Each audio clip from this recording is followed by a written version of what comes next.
Let's now get you some updates from Venezuela. For decades now, fuel subsidies allowed Venezuelans to essentially fill their tanks for free.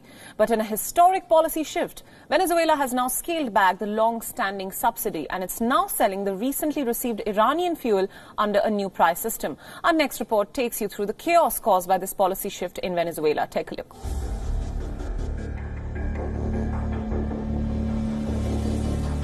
Venezuela was known for having the cheapest gasoline in the world.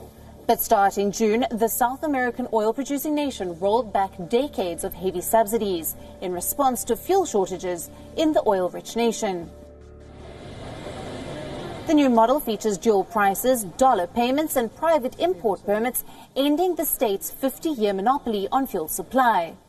As the black gold receives an unforeseen price hike, stricter identity controls are put in place for subsidized fuel in the oil-rich capital, Caracas. In this two-tiered system, drivers can buy up to 120 litres per month in local currency, but have to pay $0.50 per litre above that amount. This change has led to long lines at service stations, leaving drivers confused.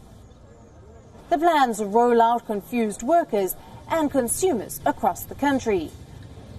Venezuelans are now using US dollars to pay for gas at stations in their oil-rich country.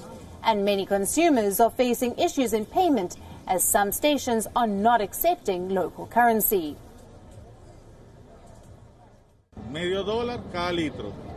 I only had $3, which was 6 litres of gasoline, according to the rate. But it's still bad and very poorly organized, because we're in a super-rich petroleum country. But this poor organization that we have at the government level doesn't help us at all. Several stations in Caracas remained closed as staff and security forces meant to oversee the distribution were awaiting instructions from state-run oil company Petróleos de Venezuela, known as PDVSA. Stations do have gasoline, but there is still no clarity whether the sale should be at subsidized price or dollarized price outside Caracas in the western border state of Táchira.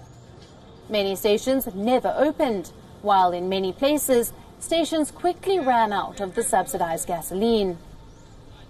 Scarcity encouraged a black market, forcing people to pay at least $2 per litre. I don't think we can trust anything because there is discrimination as for those people who do not have the homeland card. It seems that we do not have rights. Iran defied U.S. threats and sent 5 tankers of fuel to Venezuela, which is suffering from a gasoline shortage. With this move, the Nicolas Maduro's government seeks to end chronic shortages with gasoline imports from Iran. But it is also risking the anger of people who are already suffering terrible hardship. While consumers are thankful that gasoline has arrived, there is also concern about how they would pay once they have received their quota.